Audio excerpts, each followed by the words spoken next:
Fire के ऐलान के बाद से देश के भीतर कई प्रश्न है, विपक्ष अलग से सवाल उठा रहा है। उन सबके बीच डीजीएमओज ने बीते दिन प्रेस कॉन्फ्रेंस की, आज फिर मीडिया को ब्रीफ किया और इसमें उन्होंने सिलसिलेवार तरीके से बताया कि किस तरह से पाकिस्तान में आतंक के ठिकानों को सेना ने अपने निशाने पर लिया, कितना कैलकुलेटेड ये मूव था, कितना प्रिसाइज ये मूव था और एस्केलेशन इसके लक्ष्य के दायरे में नहीं था। लेकिन अगर आतंकवाद पर पाकिस्तान ने अपना स्टैंड नहीं बदला, नहीं सुधारा और वहां से गोली आई तो यहां से गोला जाएगा, प्रधानमंत्री नरेंद्र मोदी से स्पष्ट कर चुके हैं। इस पर विषय पर बात करने के लिए हमारे साथ इस वक्त बीजेपी से यासिर जिलानी जी हैं, कुछ ही देर में कांग्रेस पार्टी से सुरेंद्र राजपूत हमारे साथ जुड़ेंगे, विदेश मामलों के एक्सपर्ट रविंदर सचदेव जी हमारे साथ इस बातचीत में जुड़ रहे हैं और मेरे सहयोगी पंकज मिश्रा इस बातचीत में जुड़ रहे हैं। शुरुआत में सबसे पहले पंकज आपके साथ करूंगी क्योंकि आज आप डीजीएमओ के प्रेस ब्रीफ के लिए भी गए थे और उस दौरान हालांकि सोशल मीडिया पर सभी स्टेटमेंट्स वायरल है, सब पूरी पिक्चर क्लियर है। एक चीज जो इंटरेस्टिंग दिखाई दी कल जब प्रेस कॉन्फ्रेंस शुरू हुई और सेना ने अपना जो एक्शन प्रेजेंट किया सबूतों के साथ, उसकी शुरुआत शिव तांडव स्रोत के साथ हुई थी और आज भाई बिना प्रीत ना हो इस बात का जिक्र जो है वहां पर डीजीएमओ की तरफ से किया गया। तो देखिए, भारत के जो सनातन बिलीफ्स हैं और जिन बिलीफ्स के साथ युद्ध लड़ने की भी परंपरा है, उसका एक सिंबॉलिक अंश हमको यहाँ पर दिखाई दिया। लेकिन अब बात सिंबल से आगे निकल गई है, बात अब फैक्ट की है, बात पाकिस्तान के प्रोपेगेंडा को खत्म करने की है। मुझे पंकज ये बताइए, जो बातें हमने प्रेस ब्रीफ में माइक पर नहीं सुनी है, उससे अलग का वहां माहौल क्या था, बॉडी लैंग्वेज क्या था और ये बॉडी लैंग्वेज इस वक्त क्या कह रहा है? क्या ये सीज फायर वाकई सीज फायर है या आगे आने वाले दिन डिफिकल्ट होने वाले? बिल्कुल मीनाक्षी, आपने जो पर्दे के पीछे या जो कैमरे की जद से बाहर होते हैं उनका जो जिक्र किया है, मैं भी उस पर जरूर रोशनी डालना चाहूंगा। यहाँ पर तीन तरीके से हमें इसे देखना होगा। सबसे पहले आर्म्ड फोर्सेस की बॉडी लैंग्वेज हमने देखा था किस तरह से पहले थोड़े डिप्लोमेटिक रिप्रेजेंटेशन भी होते थे, उनसे हट के अब पिछले 2 दिनों से सिर्फ आर्म्ड फोर्सेस ही ब्रीफ कर रहे हैं और उसमें भी धीरे धीरे आपको ऐसा लगेगा कि लोगों का भरोसा, लोगों का विश्वास बढ़ता जा रहा है। दूसरा जो है वो होता है पत्रकारों का अपना बॉडी लैंग्वेज और उनकी अपनी रुचि। देखिए, कल जब प्रेस कॉन्फ्रेंस हुआ तो वहां पर कई सीनियर पत्रकार जो थे वो मिसिंग थे कई चैनल से, और संडे होने के कारण भी ऐसा हो सकता है और कई काफी थकाने वाला सप्ताह भी रहा था। या नहीं पंकज, कोई संडे नहीं है अभी किसी के लिए, अभी कोई संडे नहीं है। हाँ, एंड तो आई एम मैं श्योर कि लोग इस वक्त रात रात भर नहीं सो रहे। रात की 2 तो बजे, 3 मैं बजे, 4 बजे, सुबह के 5 बजे माहौल सेम है। जी, बीच तो में मैं तो पावर यही नैप्स एज्यूम कर होंगी रहा था। बट नोबडी इज जी जी स्लीपिंग। जी, दोनों के, सबके लिए, फोर्सेस के लिए, सरकार के लिए और पत्रकारों के लिए भी। तो पत्रकारों में जो जहां तक सवाल था, थोड़ा सा एक अप्रोच ये भी था कि कुछ हुआ या नहीं हुआ, लेकिन फिर प्रेस ब्रीफिंग एक और आ रही है, तो उस वजह से थोड़ी कमी थी। एक चीज जो आ रही है वो ये मान के लोग चल रहे हैं कि आर्म फोर्सेस जो अब आपको ब्रीफिंग दे रही हैं वो ज्यादा क्रेडिबल है। ये एक कॉमन रिफ्रेन है, एक कॉमन सेंटिमेंट है वहां पर। ये हो गया। और तीसरी बात जो है वो वहां मौजूद सूत्रों के हवाले से जो खबरें आती हैं और उस पर जो है सबसे ज्यादा ध्यान आकर्षित किया जा रहा है कि क्यों भारतीय सेना हो गई या भारतीय सरकार भी हो गई, वो एक टोन डाउन, एक बहुत ही नॉट ऑफेंसिव अप्रोच रख रही है। आप उनसे पूछिए, आज ही आपने JF-17 गिराए तो क्लियर नहीं होता है, हम क्या हमारे रफाइल गिरे वो भी बहुत वो स्पष्ट शब्दों में नहीं बताते हैं, क्या आपने न्यूक्लियर साइट्स हिट किया वो भी एक तरीके से वो शब्दों में, थोड़ा मजाक में भी और थोड़ा सा हल्के शब्दों में उसको बोलकर निकल जाते हैं। लेकिन इससे एक चीज जरूर स्पष्ट हो रही है जो सूत्रों ने ये यहाँ ये बताया है और जो साथ में अब लोगों के जहन में आ रहा है कि काफी भीषण तबाही की गई है पाकिस्तान में इस अटैक के थ्रू। और इसमें इंडियन आर्मी कोई अपना अपर हैंड क्लेम नहीं कर रही है फिलहाल। ठीक है, मुझे लगता है उसका रीजन यही है कि जिस तरह ठीक का है, डैमेज हुआ है उसी की वजह से ये पाकिस्तानी ठीक है। एस्टेब्लिशमेंट है वो अमेरिका के पास गया था। सुरेंद्र राजपूत जी, क्या एक्सपेक्ट कर रहे हैं आप? देखिए, देश और हम सभी लोग प्रधानमंत्री जी से सच सुनना चाहते हैं। पूरा देश ये जरूर जानना चाहता है कि ये डोनाल्ड ट्रंप के एक ट्वीट के बाद, जैसा कि सारे मीडिया के चैनल्स भी चला रहे हैं, आप लोग भी चला रहे हैं, एक ट्वीट के बाद ये जो युद्ध विराम है ये बड़ा अप्रत्याशित और आश्चर्यजनक लगता है। क्यों ऐसा है? कौन से कारण है वो जिसको कि हम पूरी तरीके से कैटेगोरिकली ऑफिशियली डिनाई नहीं किए हैं अभी तक? क्या बात ऐसी है कि क्या हम लोगों ने मध्यस्थ के रूप में उन्हें चुना है? चाहे वो पाकिस्तान की तरफ से आए, चाहे हमारी तरफ से आए, चाहे वो अपने आप से आए। अच्छा, उसके बाद जब हमने थोड़ा सा उनको डिनाई किया, अगले दिन फिर से उनका एक ट्वीट आ जाता है जिसमें वो कहते हैं कि साहब मैंने तो ऐसा किया वैसा किया, दोनों देशों के साथ अब मैं व्यापार बढ़ाऊंगा।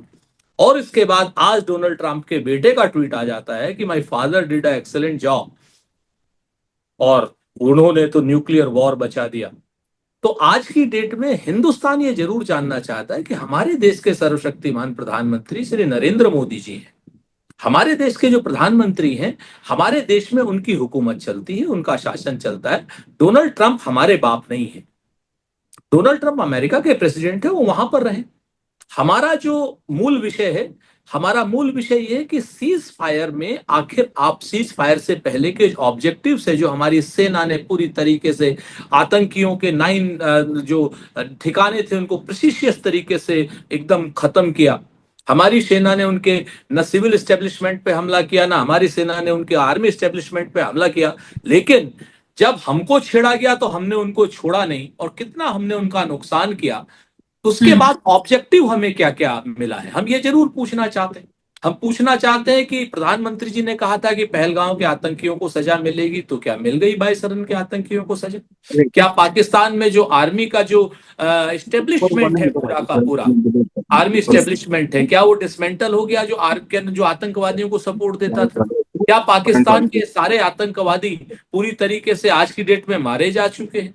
तो इन सारी बातों का सवाल हम जरूर जवाब जानना लेकिन चाहते हैं। सुरेंद्र राजपूत जी, जितना अभी तक आर्मी ने ब्रीफ किया है, डीजीएमओ की प्रेस कॉन्फ्रेंस में जो जानकारी सामने आई है, वो सफिशिएंट नहीं है क्या? प्रधानमंत्री के बोलने से क्या फर्क विपक्ष की अप्रोच में आएगा? मीनाक्षी कांडवाल जी, एक चीज बड़ी साफ समझिए, हमें अपनी सेनाओं पर पूरा भरोसा है, पूरा गर्व है। सेना सैनिक कार्रवाई की बात कर रही है। सेना से डोनाल्ड ट्रंप के ट्वीट के बारे में नहीं पूछा जा सकता। क्यों पूछेंगे भाई हम सेना से? ठीक है, या बात समझिए ना, हमारी सेना से पूछना सेना की बेइज्जती करना है। तो हम डोनाल्ड ट्रंप के ट्वीट के बारे में इंपॉर्टेंट पॉइंट है यासिर शिलानी जी, ठीक है, इंपॉर्टेंट पॉइंट है सुरेंद्र जी। देखिए, क्लियर कट वो ये बात कह रहे हैं, सीज फायर का फैसला तो पॉलिटिकल फैसला है, वो सैन्य डिसीजन नहीं है। सीज फायर पॉलिटिकल डिसीजन है, और अगर वो डिसीजन हुआ तो उस डिसीजन को पॉलिटिकली आंसर करने की जो जिम्मेदारी सरकार के ऊपर थी, चाहे प्रधानमंत्री बोलने के लिए आते, चाहे गृह मंत्री बोलने के लिए आते, चाहे विदेश मंत्री बोलने के लिए आते, लेकिन क्या सर देरी हो गई, और उस देरी की वजह से पाकिस्तान को स्पेस मिल गया अपना प्रोपेगेंडा फैलाने का? मीनाक्षी जी, सबसे पहले तो आज बुद्ध पूर्णिमा है। आप सभी को बुद्ध पूर्णिमा की बहुत बहुत बधाई और शुभकामनाएं, और तमाम जो हमारे आपके साथ को पैनलिस्ट हैं उनको सादर प्रणाम। देखिए, ये समझने की जरूरत है, हम जो ऑपरेशन सिंदूर कर रहे थे, हमने उसकी जीत हासिल करी है। जो आतंकवाद पूरे भारत की तरफ मुंह उठा के देख रहा था, और जिस तरीके से सुरेंद्र राजपूत जी ने अपनी बात बहुत अच्छे तरीके से करी, हमारे सेना के शौर्य, साहस, उनकी बहादुरी, सब पे चर्चा करी, उनको नमन करते हैं। लेकिन जो भारत की दृढ़ इच्छा शक्ति का नेतृत्व है, जिसको प्रधानमंत्री नरेंद्र मोदी कहते हैं, उनको भी सलाम करने की जरूरत है। जो जिस वक्त बहुत जबरदस्त एक ऐसी घड़ी थी, जो हमने देखा है किस तरीके से पिछले 36 और 48 घंटे में क्या सिचुएशन रही है। उस दृढ़ इच्छा शक्ति के नेतृत्व ने अपने नेतृत्व के माध्यम से अपनी कूटनीति, अपनी विदेश नीति, अपनी तमाम जो उसके काम करने का तरीका है, उसके सहारे किस तरीके से भारत को विजय दिलाया है आतंकवाद के खिलाफ, पूरी दुनिया ने देखा है, और पूरे दुनिया के लोग नतमस्तक हुए हैं। पाकिस्तान को किस तरीके से तबाह और बर्बाद किया। आप जिस 9 एयरबेस की बात कर रहे हैं, वहां पे क्या हालात हुई है, वहां की आवाम जो वहां से वीडियो आ रही है, वो दिख रहा है। किसी को डाउट नहीं है। मैं आ रहा हूँ। पाकिस्तान में रैलियां निकल रही हैं, लोग जश्न मना रहे हैं। वहां के प्रधानमंत्री ने तो उसी दिन रात को, सीज फायर वाली रात को, प्रेस से बात करते हुए पूरा संबोधन रिलीज कर दिया कि जी हम तो जीत गए। मीनाक्षी जी, देखिए, पाकिस्तान और भारत में यही तो दे दिया। मीनाक्षी जी, पाकिस्तान और भारत को समझने की जरूरत है। पाकिस्तान और भारत में यही तो फर्क है। हम निहत्थे, बेकसूर और महिलाओं, बुजुर्ग और बच्चों के ऊपर छिप के गद्दारी के साथ हमला नहीं करते। हम कहते हैं, हमने कहा, हमारे भारत ने कहा कि हम आपके खिलाफ आपके आतंकवाद के खिलाफ जंग करने जा रहे हैं। 7 से 8 दिन का वक्त दिया, उसके बाद उनके ऊपर हमारी सेना ने जो प्रहार किया है वो आपके सामने है।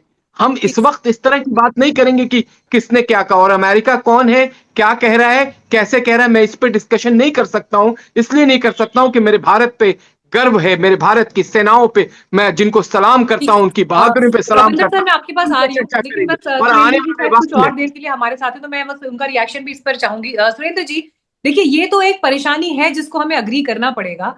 पाकिस्तान प्रोपेगेंडा करता है, प्रॉक्सी करता है। आप लोगों ने तो सरकार में ज्यादा टाइम बिताया है, और आपसे बेहतर इस बात को और कौन समझ सकता है। मेरा सवाल सर ये है कि पाकिस्तान जो प्रोपेगेंडा लगातार फैला रहा है, भारत का तो वो स्टाइल नहीं है ना। पाकिस्तान ने बीते 70 साल में आतंकवाद मीनाक्षी जी, किया है, हमारी आतंकवाद संस्कृति का का हिस्सा नहीं है वो। लेकिन भारत ने अपनी प्रोग्रेस पे, अपनी शिक्षा पे, अपने हेल्थ सिस्टम पर, अपने विकास पर ध्यान दिया। तो प्रोपेगेंडा वॉर लड़ना हमारा स्टाइल नहीं है, प्रॉक्सी वॉर लड़ना हमारा स्टाइल नहीं है। और उस चीज में अगर पाकिस्तान थोड़ा आगे निकलता हुआ दिखाई दे रहा है, तो हम जिस अंदाज में अपने सरकार को या सरकार के काम करने के तरीके को इस वक्त क्वेश्चन कर रहे हैं, अगर पाकिस्तान इसको भी इस्तेमाल कर रहा है आगे फिर कि देखिए जी, भारत में तो अपनी सरकार के खिलाफ लोग सवाल उठा रहे हैं और ये सब चीजें हो रही हैं, तो सर ये तो अब जो कहते हैं ना तलवार, एक ऐसी तलवार जिसमें दोनों तरफ से धार है और उस पर आपको चलना है। तो ये एक अलग तरह की कठिनाई और चुनौती है। और मुझे लगता है क्या विपक्ष इस चुनौती को समझ रहा है कि हमारी कही हुई कोई भी बात पाकिस्तान के लिए शस्त्र नहीं होना चाहिए, अस्त्र नहीं होना चाहिए। मीनाक्षी जी, देखो, दो चीजें बड़ी आप साफ समझो। सवाल पूछना विपक्ष का काम है। जितना अभूतपूर्व समर्थन वर्तमान सरकार को देश का, जनता का, विपक्ष का और मीडिया का भी, और मेन स्ट्रीम मीडिया का तो इतना भयानक समर्थन मिला है कि मैं क्या कहूं कि 9 या 10 तारीख की रात को उन लोगों ने लाहौर भी जीत लिया था, उन लोगों ने कराची भी जीत लिया था। मीडिया ने, हमारे साथियों ने इस्लामाबाद और क्या नाम, रावलपिंडी भी जीत करके वहां की जमीनों पर कब्जे कर लिए थे। बाबा रामदेव ने तो वहां गुरुकुल खोल लिया था, और इन सब लोगों ने दाखिल खारिज करा लिया था। मसला यहां पर यह नहीं है कि मीडिया या कौन पाकिस्तान क्या इस्तेमाल कर रहा है। हमने तो पाकिस्तान का नाम ही नहीं लिया। हमारे प्रश्न जो है, फिर से मूल प्रश्न हमारे अपने हैं। पाकिस्तान प्रोपोगेंडा करता है, करे, उसका काम है प्रोपोगेंडा करना। हम क्यों पाकिस्तान की बात करें? हम तो अपनी बात करेंगे ना। हम अपनी बात ये नहीं पूछेंगे कि 22 रन में जो 26 हमारे निर्दोष निहत्थे लोगों को मारा गया और धर्म पूछ के मारा गया, और उसमें यह कहा गया कि साहब जाके मोदी को बता देना वो 5 आतंकवादी अभी पकड़े गए, मारे गए, या उनका क्या हुआ, ये नहीं पूछे हम लोग, या आप नहीं पूछे? सुरेंद्र भाई, आप नहीं ऑपरेशन पूछते? सिंदूर एक खत्म मिनट नहीं प्लीज, हुआ। आप अपने बारे में बोलिए यासर भाई। ऑपरेशन सिंदूर खत्म नहीं हुआ। प्लीज आप इस तरह से प्रोपेगेंडा मीनाक्षी, अगर इस पाकिस्तान तरीके के से बहस करानी है तो पाकिस्तान के मुझे फेवर जाना में आके इस होगा। तरह का प्रोपेगेंडा ना दें। मुझे ऑपरेशन जाना सिंदूर होगा। खत्म नहीं हुआ। खत्म नहीं हुआ है अभी। मुझे जाना होगा। बोलिए। अगर इस हाँ, तरीके की एक दूसरे के बीच में आप बोलेंगे, मेरे विक्टिम मत ख्याल से बनिए। अगर डिजिटल आप ठीक है सर, विक्टिम मत उन्होंने बनिए। यू आर एक सो पॉइंट ही बोला है। सीनियर आप कंप्लीट करिए, स्पोक्स आप कंप्लीट पर्सन। करिए। हाँ, मैं प्लीज रॉबिंदर विक्टिम सर मत के पास बनिए। जाऊंगी उसके बाद। ठीक है, कंप्लीट करिए सुरेंद्र जी। नहीं, ये उचित नहीं है। यासर भाई, आप कम से कम बहुत सीनियर इंसान हैं, आपको इस तरीके से बीच में नहीं बोलना चाहिए। आप अपनी बारी में बोलिए ना, हम चलिए आपको ठीक तो टारगेट नहीं नहीं नहीं, कर। ठीक है सर। यासिर सर वैसे बड़ी शालीनता से हमेशा डिबेट्स में बैठते हैं, मैंने ये नहीं, चीज ऑब्जर्व की है। तो लेकिन इस ठीक है, समय उन्होंने एक पॉइंट रेज किया है कि नहीं, ऑपरेशन उनकी सिंदूर खत्म नहीं हुआ। ठीक है, उनकी उस पॉइंट के परेशानी साथ है। जवाब दीजिए। असल बात ये, सब लोग मोदी जी को बचाने आ रहे हैं। हमें परेशानी इस बात की है कि आप मोदी जी को, आप देश को बचाओ। मोदी जी को क्यों बचा रहे हो? मोदी जी को सवालों का सामना करने दो ना। आप ठीक है। हमको बताओ कि अगर 26 लोगों के मारे, क्या नाम उसका, जो आतंकी हैं, वो मिल गए क्या? दूसरी बात, हमने ऑपरेशन सिंदूर शुरू किया था। पाकिस्तान में जो आर्मी है, आर्मी आतंकवाद के जड़ में है, आतंकवाद की अम्मा है, आतंकवादियों की अम्मी है, नानी है, कुछ भी है। हमने उन लोगों को हमने उन लोगों को जो है वो किया था। मैं आपको बताऊं, तीसरी बात जो थी कि आतंकवादियों की जो अम्मा ही थी, नानी ही थी, क्या हमने उसको डिसमेंटल कर दिया? नहीं किया। उसके बाद आप आ जाते हैं कि क्या सारे आतंकवादी मारे गए? नहीं मारे गए। आप बात समझिए। तो मेरा ये मानना है कि प्रधानमंत्री जी, हम किसी को कटाक्ष नहीं कर रहे, हम ये पूछ रहे हैं कि डोनाल्ड ट्रंप कौन है भाई? डोनाल्ड ट्रंप के ट्वीट से ठीक है, आई हमारा थिंक इसका बेहतर जवाब इस वक्त रविंदर सर दे पाएंगे। रविंदर जी, देखिए, विपक्ष की आपत्तियों के केंद्र में जो सबसे बड़ा बिंदु दिखाई देता है, और न सिर्फ विपक्ष बल्कि देश की भी उस समय एक शॉक की स्थिति में था क्योंकि देश को सीज फायर के बारे में डोनाल्ड ट्रंप के ट्वीट से, उनके एक्स पोस्ट से पता चला। एग्जैक्टली। और ये जो पॉइंट है, ये सबके लिए इस वक्त एक तरह की फांस है कि अगर सीज फायर का फैसला लिया भी है, युद्ध की जो चुनौतियां हैं, युद्ध के जो नेगेटिव साइड्स हैं, वो हर व्यक्ति समझता है, लेकिन हमारे सामने परिस्थिति ऐसी आ गई थी आतंकवाद को लेकर कि आप कब तक चुप बैठे रहेंगे।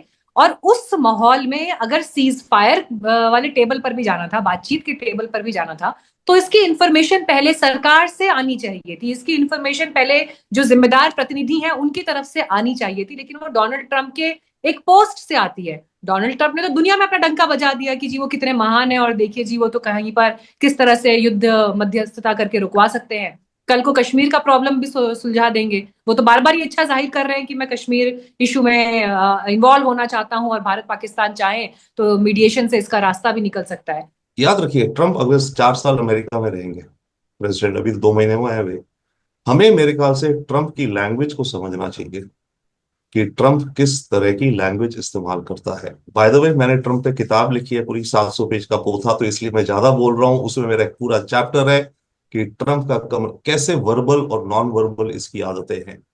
ओके, तो आई थिंक हमें एक उस चीज का बिल्कुल ओवरऑल ध्यान रखना चाहिए, एटलीस्ट जो लोग ज्यादा इन इश्यूज को फॉलो करते हैं। बट यस, मास में जब जाएगा तो ट्रंप ने ये कर दिया, वो कर दिया, ये कह दिया, उसका इम्पैक्ट दूसरा आता है, राइट। तो पहली बार ट्रंप की लैंग्वेज को हमें समझना चाहिए for our next 4 years, one.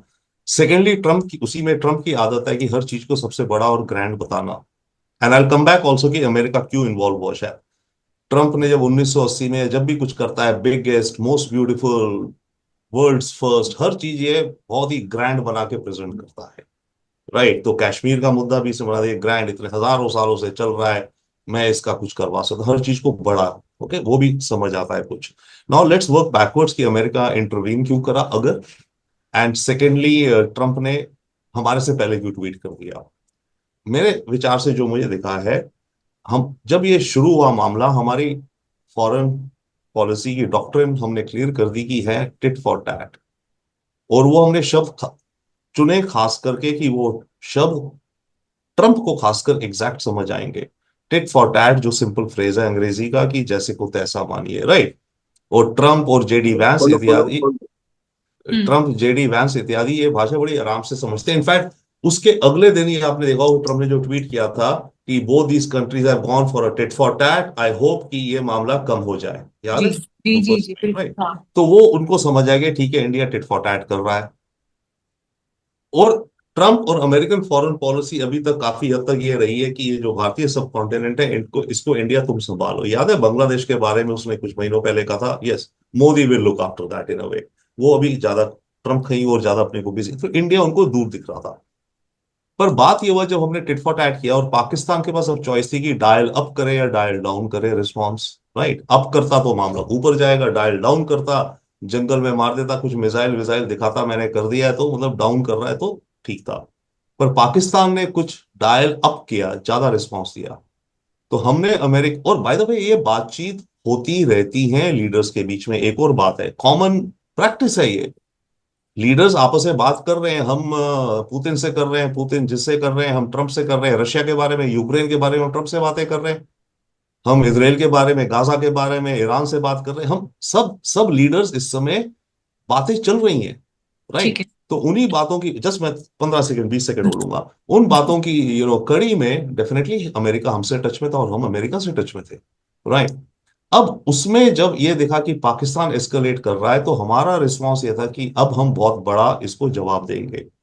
Pakistan को लगा यस इंडिया जवाब देगा, तो पाकिस्तान एक तो न्यूक्लियर ब्लैकमेल कर रहा था कि अगर मेरे पे हुआ मैं तो बम एक्सप्लोड कर दूंगा, वही डराने के लिए वेस्टर्न कैपिटल्स को कि तुम आओ इंडिया पे प्रेशर डालो कि सीज फायर करें, राइट।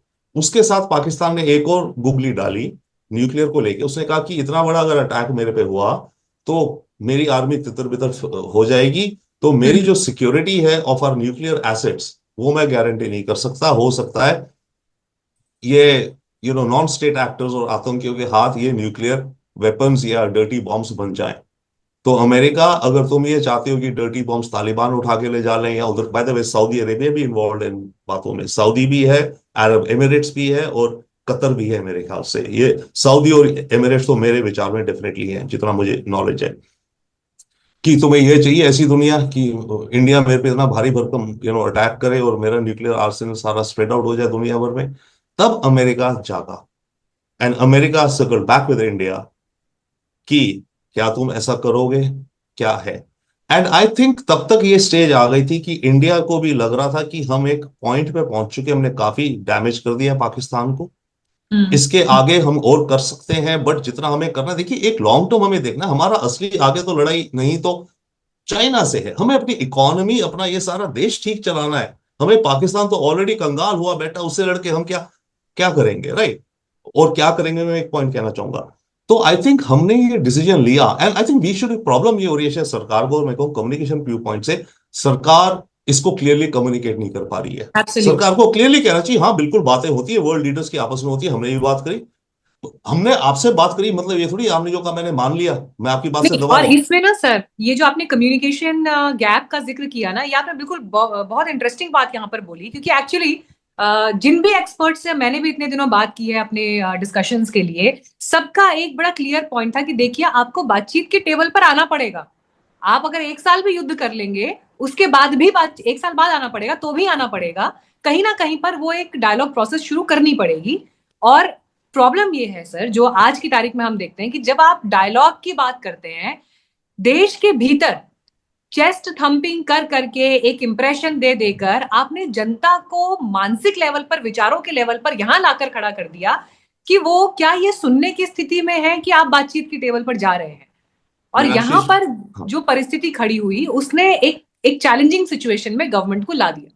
मीनाक्षी जी, मुझे आप आधा मिनट दीजिए, मैं नॉर्मली डोमेस्टिक मैटर्स में बिल्कुल नहीं जाता हूं, क्योंकि जो एक्सपर्ट्स हैं, मैं विदेशों पे ही फोकस रहता हूं, बट एब्सोल्युटली राइट।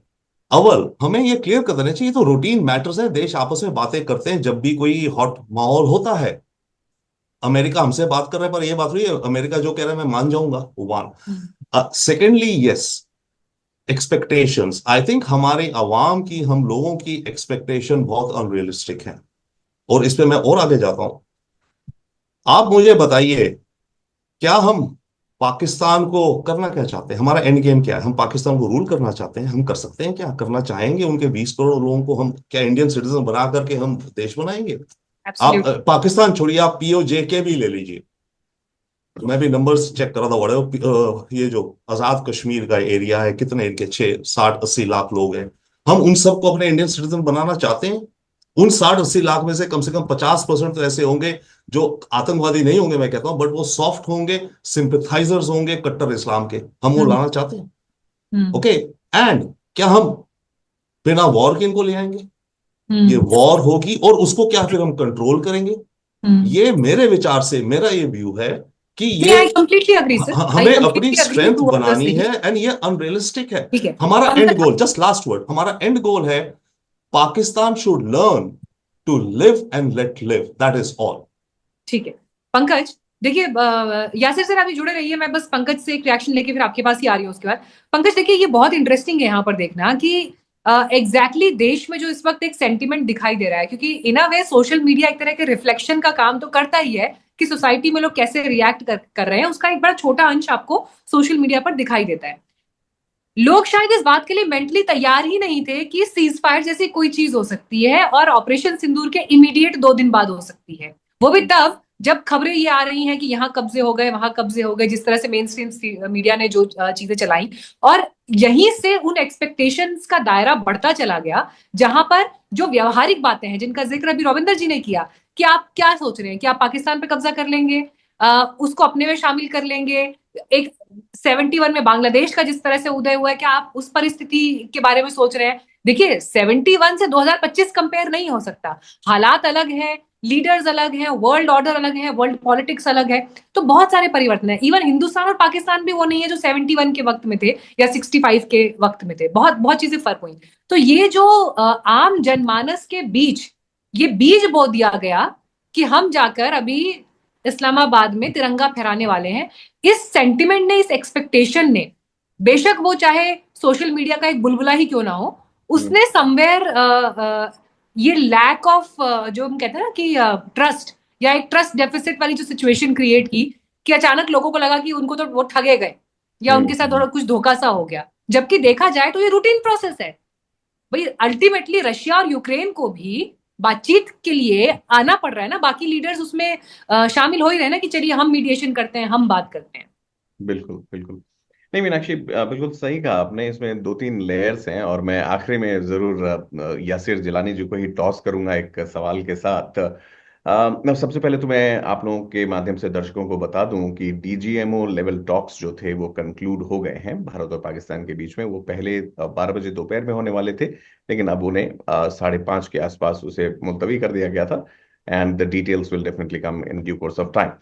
जो बात आपने कही मीनाक्षी की 60-70 के दशक से और अभी के दशक में लोगों में फर्क जरूर है और लोगों के सेंटिमेंट्स और एस्पिरेशंस में भी अंतर है, वो बिल्कुल है। लेकिन आपको ये भी याद होगा कि मीडिया ने, और मैं उसमें अपने आप को भी शामिल रखते हुए, आप भी एक्टिव मीडिया में उस दौरान रही जब 2019-20 के दौरान जो कोविड एरा चल रहा था, उस समय इमरान खान जब कमान संभाल रहे थे पाकिस्तान की, तो इंडियन मीडिया में एक खास तरीके का पाकिस्तान को लेकर नैरेटिव चल रहा था और हर दूसरे तीसरे दिन पाकिस्तान की डिबेट होती थी।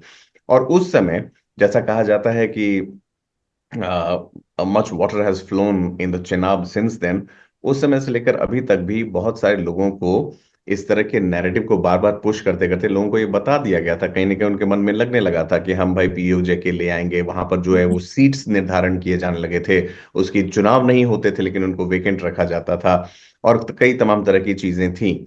जब इस तरह से लोगों की उम्मीदें बनाई जाती हैं या लोगों को एक टारगेट दे दिया जाता है, हम ये कर देंगे वो कर देंगे, तो लोग वो उम्मीद करने लगते हैं। पब्लिक मेमोरी बहुत शॉर्ट होती है, उनको आप जो लोक लुभावन सपने दिखाएं उस पर चुनाव भी लड़े जाते हैं। लोग इस बारे में बोलने भी लगे थे कि हम पाकिस्तान को मुंहतोड़ जवाब दे रहे हैं, जो देते हैं। लेकिन जो ये पूरा का पूरा कश्मीर का हिस्सा आपने बोला वापस लेने के लिए, क्या उसको मैनेज करना चाहते हैं, इसको मुझे लगता है कि हमें नदारद अभी नहीं करना चाहिए, क्योंकि ये बात हमने खुद कही थी कि हम उसको ले आएंगे, हम ये कर देंगे, हम पुराना हिस्सा ले लेंगे, अखंड हाँ, भारत तो वो हो सकता है कि उस कॉन्वर्जेशन में वो कश्मीर स्पेसिफिक हो गया हो, लेकिन मेरा उतना ही इशारा जो पाकिस्तान के बाकी हिस्से हैं बाकी उनकी इस तरफ। बिल्कुल बिल्कुल। देखिए ये है, अब मैं बहुत जल्दी बात समेटता हूं अपनी, और यासर जी को बस मैं टॉस करना चाह रहा था।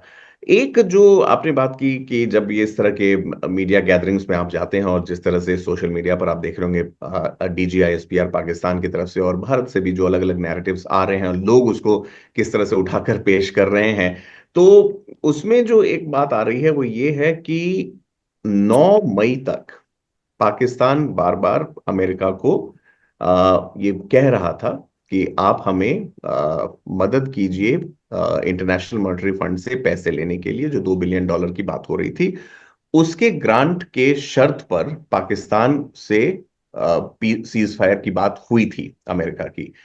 10 मई की सुबह, 9 मई की रात और 10 मई की सुबह जिस तरह के हमले भारत ने फिर किए एयर बेसिस पर, चूंकि पाकिस्तान ने मिस एडवेंचर किया था रात में ड्रोन्स के साथ, उसकी जवाबी कार्रवाई में जो हमला हुआ उससे जो है वो सिचुएशन बदल गई और पाकिस्तान पर तब बहुत ज्यादा दबाव आ गया था। वहां से फिर अमेरिका ने भारत से बातचीत की और भारत से ये बात रखी गई कि आप इसको सीज फायर को मानिए। यहां पर रविंदर सर से मैं जरूर इत्तेफाक रखता हूं कि वहां जो ऑब्जेक्टिव था इंडियन डिफेंस फोर्सेस का, वो अराइव होता था, वो मीट हो चुका था। जो ऑपोजिशन जिस बात को उठा रहा है, जिस पर बार बार किरकिरी आ रही है और जो इंदिरा गांधी का रेफरेंस आ रहा है, वो यही आ रहा है कि जब इतना आप 99 रन पर जब आप बैटिंग कर रहे थे, सब कुछ अच्छा चल रहा था, तो अचानक से सीरीज डिक्लेयर क्यों कर दी आपने? तो वो ऐसा क्या हुआ, वो क्या बात रही होगी अमेरिका की तरफ से जिसको भारत ने इमीडिएटली मान लिया? डोनाल्ड ट्रंप ने भारतीय लीडरशिप को बताए बिना ही शायद ट्वीट कर दिया और वहां से जो हुआ वो सब फिर लोगों के सामने था। जिलानी जी, ये क्या आपको लगता है इस तरह के नैरेटिव में कोई वाटर है कि अमेरिका के कहने पर भारत ने सीज फायर मान ली थी? नहीं, देखिए, आपने सारी बात रखी। अमेरिका क्या कह रहा है उस पे मैं तो चर्चा नहीं करूँ, क्योंकि मैंने जो चीजें अभी 3 से 4 दिन में देखा है, जो अपनी लीडरशिप को देखा है, जिस तरीके से हमारी लीडरशिप ने अपने आप को सामने रख के पूरी दुनिया को जो भारत की पहचान है एक बार फिर से दिखाया हमारी सेना ने, मैं उस पर चर्चा कर रहा हूँ। और देखिए, नैरेटिव कौन लोग बना रहे थे, आपने देखा होगा कि किस तरीके से विपक्ष में, खास करके कांग्रेस से, आप जिन डेट्स की बात कर रहे हैं उसके 2 दिन पहले आप जाएं, 4-5 दिन पहले एक पोस्टर आता है जिसमें हेड नहीं होता है।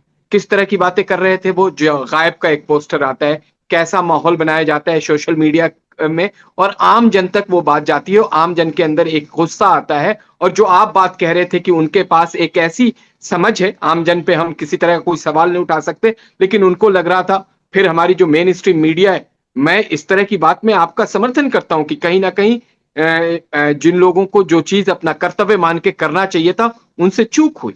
बहुत सारी ऐसी चीजें सामने आई हैं जिसको एक्सेप्ट किया गया। जिस तरीके से हमारी लीडरशिप ने ये एक्सेप्ट किया कि जब पुलवामा पहलगाम में जो हमला हुआ है उसमें कहीं ना कहीं हमारी चूक थी, तो हमने ये बात एक्सेप्ट किया पूरे भारत के सामने, विपक्ष के लीडर के सामने, जब सब इकट्ठे हुए। उसके बाद भी कांग्रेस का ये रवैया रहा। और अब आप 2 पॉइंट्स पे और समझने की कोशिश करें। ये हमारी लीडरशिप ने कहा है कि एक्ट ऑफ टेरर अब एक्ट ऑफ वॉर माना जाएगा आने वाले समय के लिए। किसी तरह को अगर उधर से गोली आती है तो हमारी तरफ से गोला जाएगा। हमारी लीडरशिप ने कहा, भारत की लीडरशिप ने कहा। अब कांग्रेस किस तरीके से अपनी बातों को रख के जनमानस के सामने अपनी छवि को किस तरफ ले जाने की कोशिश कर रही है, ये तो वो समझने की बार बार उनसे हम लोग यही पूछे। हमने तो कभी नहीं कहा कि आप जिस तरीके से स्पेशल सेशन की मांग कर रहे हैं, जब मुंबई का इतना बड़ा कांड हुआ था उस वक्त तो सिर्फ प्रधानमंत्री मनमोहन सिंह जी आए थे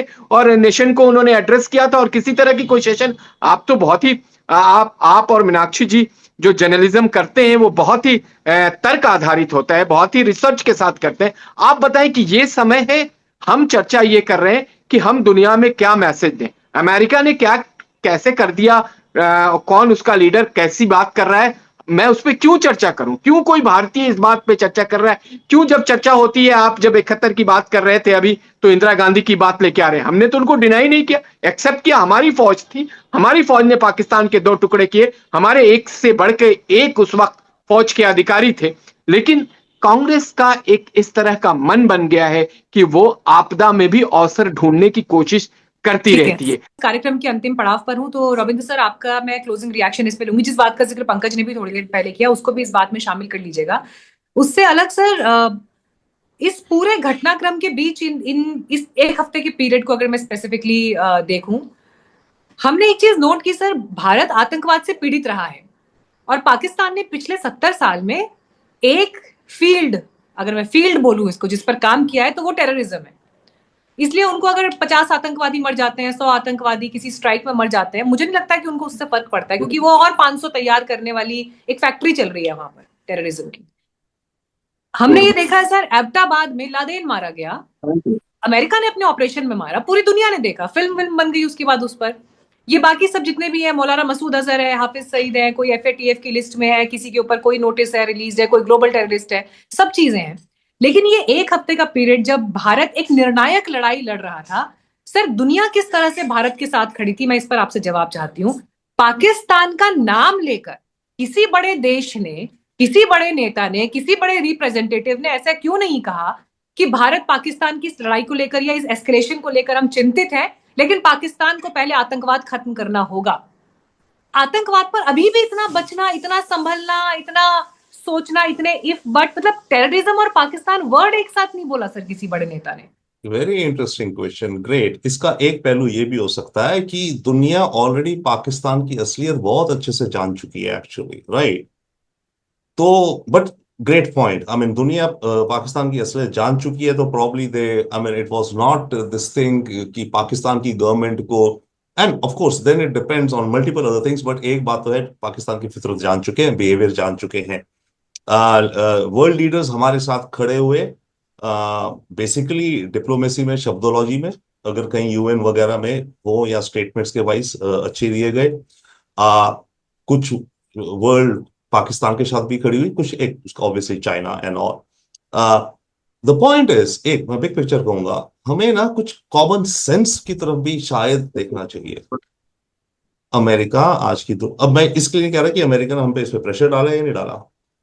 अमेरिका एक सुपर पावर है, दुनिया की बहुत बड़ी सुपर पावर है, हमारी पार्टनर है, फ्रेंड है, और हमें जरूरत है अमेरिका की। लेट्स बी ऑनेस्ट, हमें अपनी हम क्या कर रहे हैं, आई थिंक कुछ वर्षों से हम अपनी एक्सपेक्टेशंस और अपने को हम अपने जरा ज्यादा सोच रहे हैं।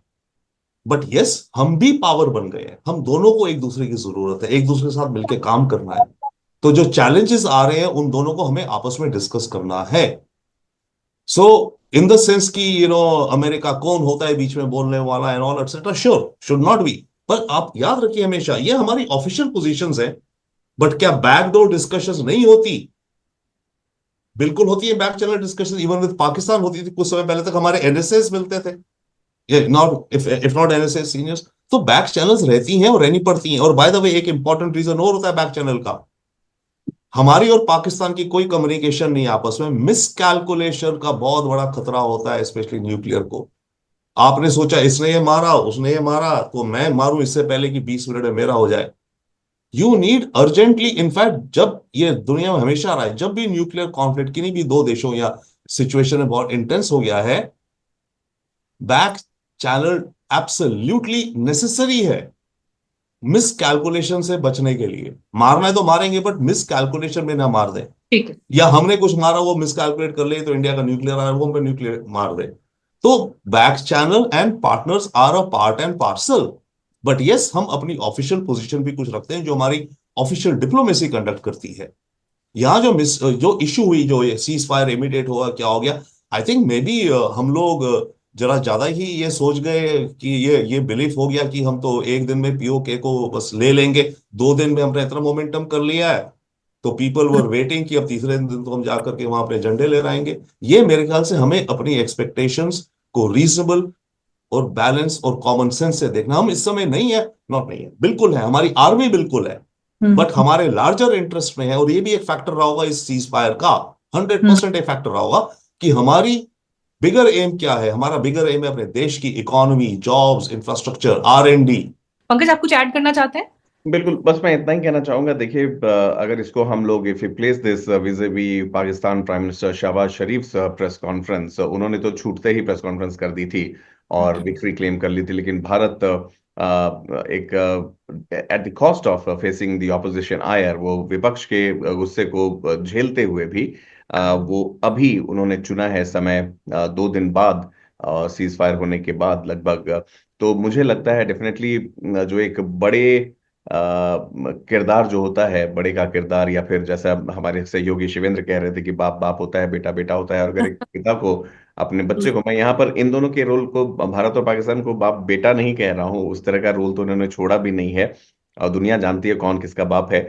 बट एक पिता भी अगर अपने बच्चे को रिप्रिमांड करता है, पंडित जी हमारे वो गार्जियन है प्राइम मिनिस्टर, और यकीन करें कि वो हमारे लिए ही बात करेंगे, पूरे हमारे लिए दुनिया बात को करेंगे, जवाब देंगे। लेकिन वो भी ऐसा कभी नहीं होता। जो उम्र में और ओहदे में और पावर में बड़ा होता है, they don't normally rush to hound the limelight. और इसलिए एक बिल्कुल। पिता भी अपने बच्चे को जब डांटता है तो वो ऐसा नहीं करता है कि वो एकदम ही पीछे पड़ जाए। तो भारत में, और ये चीजें मैं देखूं, इसमें मुझे कोई गलत फैक्टर नहीं लग रहा है मीनाक्षी, की प्राइम मिनिस्टर ने समय लिया है, असेस किया है, चीजों को सेटल डाउन होने हुआ है, then he is addressing the nation.